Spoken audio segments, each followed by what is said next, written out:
Assalamualaikum warahmatullahi wabarakatuh. Terus dukung channel Pendapat Ustadz dengan cara subscribe, like, komen, dan share. Terima kasih.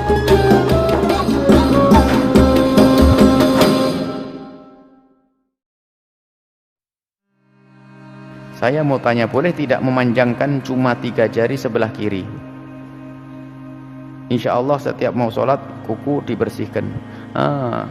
Ada riwayat kuku adalah tempatnya bersanggahnya setan lahir dan setan batin. Begitulah, kalau setan batinnya adalah ya ada setan lahirnya adalah kotor dan bukan sunnah anbiya. Bahkan sunnatul anbiya al-fitrah itu adalah memotong kuku, memotong, mohon maaf, bulu, membersihkan bulu ketek, motong kuku, kemudian membersihkan bulu tempat kemaluan, itu adalah sunnah, termasuk motong kuku. Jadi manjang kuku adalah bertentangan dengan sunnah, bukan sunnah Nabi. Kalaupun ada yang di majelis di sini kok masih memanjangkan kuku, insya Allah besok dipotong. Tapi tetangganya tidak boleh ngecek. Tuh, nggak usah ngecek begitu ya. Kadang-kadang kita tuh gampang ngolokin orang, gampang jelekin orang. Tuh ngaji masih panjang kukunya. Kesalahan orang nggak ada yang sempurna. Ada sudah al-ibadah kadang kurang ini. Insya Allah mengingatkan orang pun dengan kalimat yang baik, dengan kalimat yang lembut ya. Tidak, bukan dihimbau untuk manjangkan kuku. Kukunya panjang. 5. Panjang, ada orang panjang. Tidak, biarpun dibersihkan. Kalau masalah sahnya tetap sah sholatnya. Kita tidak ngomong masalah itu. Tapi sunnah Nabi adalah dipotong, fitrah itu. Wannaqa, bersih amma yamna'u wusulal ma'i ilal basharati. Harus bersih naqa amma, dari sesuatu yamna'u, yang menghalangi wusulal ma'i ilal basharati, sampainya air ke kulit. Kalau masih ada solasi nempel, cat nempel di kulit kita, kulit anggota tubuh yang harus dibasuh karena ini bab wudu.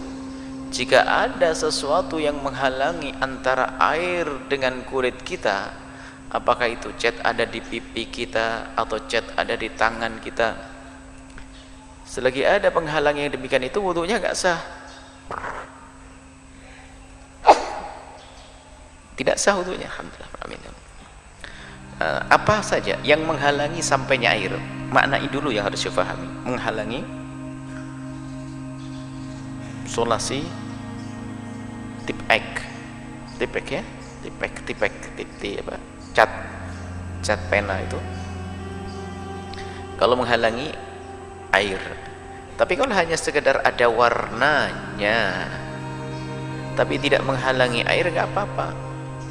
Misalnya henna pacar atau tinta yang tidak ada bentuknya, tinta menjadi hitam tangan kita, sudah kita gosok tetap saja hitam, berarti hitamnya itu hanya sisa warnanya saja, itu tidak menghalangi, nggak apa-apa. Perempuan yang pakai kutek wuduknya tidak sah. Kenapa? Karena kuku mesti basah, air tak masuk. Ente mahasiswi, kenapa kukumu hitam? Senyum dia. Kita marah, dia senyum. Kenapa kukumu hitam? Ustadz, ini bukan kutek, ini apa? Black henna. I'm sorry, kusangka kutek, rupanya black henna. Masalah kau pakai black henna, boleh. Inai, orang kita menyebutnya inai, orang Arab menyebutnya henna, orang Jawa menyebutnya pacar. Sampai alat unggonan di alat daun pacar. Kenapa? Karena ada yang mau kawin nikah, maka digiling daun pacar, maka dipasang hitam dia, maka itu tidak menghalangi wudhu. Tapi kuku jangan panjang, karena kalau di atas black henna, di bawah black daki. Ustaz, apa hukumnya memanjangkan kuku? Azfaraka, kukumu, inna syaitana yaq'udu ma ta'ala minha. Setan duduk di kuku yang panjang. Menyiapkan kuku panjang sudah menyiapkan 5 seat untuk setan. Seat 1, seat 2. Seat ini dekat jendela. Kita akan masuk teman-teman pada bahasan kita pada siang ini. Semoga Allah SWT berkahi kekeliruan yang ke-65 masalah kata penulis menyelisihi salah satu sunnah fitrah, yaitu memotong kuku. Anda melihat salah seorang dari kaum wanita memanjangkan kukunya. Ini permasalahan pertama. Kemudian permasalahan kedua, lalu mewarnainya dengan cat kuku. Cat kuku ini menghalangi sampainya air pada kuku. Tepatnya kalau orang wudhu atau mandi junub ya. Kemudian wanita yang mengecat kukunya itu datang untuk berwudhu lalu mengerjakan sholat. Maka sholatnya tidak sah. Karena wudhunya tidak sah. Di mana air tidak sampai ke kuku. Jika ia mengecat kukunya, maka ia harus menghilangkannya terlebih dahulu sebelum berwudhu. Ini kurang lebih permasalahan yang sedang dibahas. Yaitu tentang masalah menyelisihi sunnah fitrah. Nanti kita jelaskan seperti apa itu yang dimaksud dengan sunnah fitrah. Kemudian salah satu dari sunnah fitrah nanti kita akan jelaskan ada 11 sunnah fitrah ya yang dianjurkan untuk dijaga bagi seorang muslim, dan salah satunya adalah memotong kuku. Nah, bagi banyak orang menganggap subhanallah di antara wanita kecantikan itu kalau kukunya panjang-panjang gitu kan. Ya, kemudian dikikir, dipanjangkan, dilancipkan dengan alasan itu kecantikan. Teman-teman sekalian, Islam tidak pernah melarang untuk kita menjaga kecantikan, ketampanan, kebersihan, kerapian. Semua ini adalah bagian daripada agama kita. Sudah sering kita sampaikan hadis Nabi SAW, Innallaha jamilun yuhibbul jamal. Allah itu indah, suka dengan keindahan. Allah subhanahu wa ta'ala buat kita secara alami, suka melihat orang yang berpenampilan bersih, rapi, wangi. Kita sendiri suka dengan itu. Kita merasa kayak nyaman. Dan Allah juga membuat kita secara alami, kita nggak suka dengan berantakan, kotor, ya, bau busuk. Kita coba langsung menghindar dari semua itu. Itu fitrah secara alami. Jadi sebenarnya kita pun, Allah sudah berikan suka keindahan. Kita suka melihat warna yang indah, penataan yang indah, makanan yang ditata dengan indah, bau yang wangi, ya. Orang yang rapi, orang yang bau mulutnya wangi, orang yang badannya wangi, penampilannya bagus. Kita suka semua itu. Kita pun suka begitu orang lain memuji, kita pun memuji orang lain. Dan secara alami kita juga tidak suka dengan hal-hal yang lawan daripada itu semua.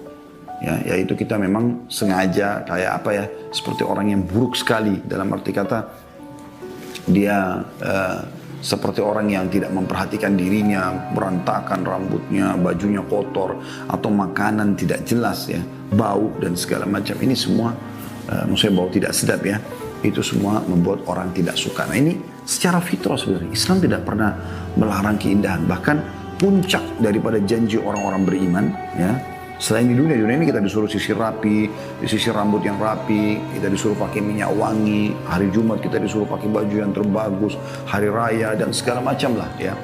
Bagaimana kita disuruh bersiwak sehari sampai puluhan kali, karena setiap kali mau wudhu, mau sholat kita dianjurkan bersiwak dan segala macam hal di dunia ini. Di akhirat juga ya, Allah subhanahu wa ta'ala janjikan kalau anda baca tentang surga semuanya keindahan. Bidadarinya yang cantik, yang putih, yang matanya indah, segala macam hal. Bidadaranya Allah gambarkan seperti mutiara, pelayan-pelayan laki-lakinya. Kemudian Allah gambarkan tentang taman-taman surga, istananya, temboknya dari emas, apalah segala macam yang luar biasa. Semuanya keindahan, semuanya yang bagus. Kalau itu semua tidak dianjurkan, maka kenapa Allah subhanahu wa ta'ala menjanjikan itu dan memotivasi kita untuk selalu menjaga kebersihan, bahkan dianjurkan untuk wangi dan segala macam, dan secara fitrah juga atau secara alami kita suka itu.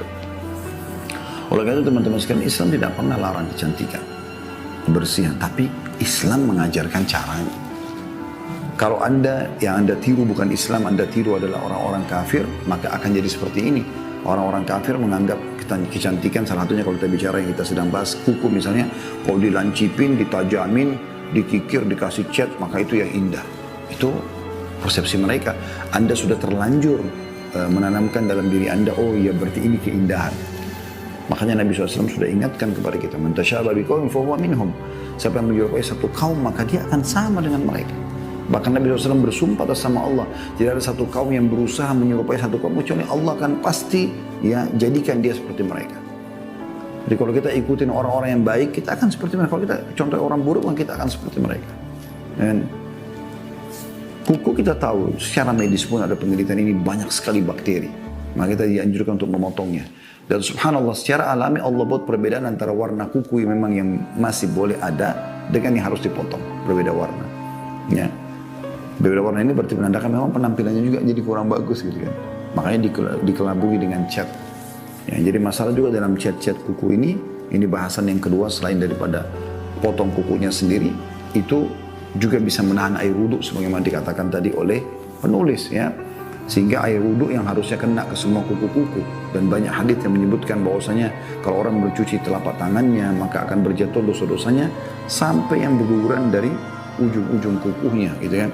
Akhirnya tidak kena wudhunya, tidak sah wudhunya, maka tidak sah sholatnya hanya karena menganggap oh ini kecantikan.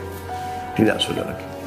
Jadi terutama Anda muslimah, perhatikan baik-baik masalahnya. Anda juga sebagai muslim laki-laki, perhatikan baik-baik apa yang istri Anda sedang lakukan. Kalau boleh secara syariat biarkan, kalau tidak boleh maka ingatkan.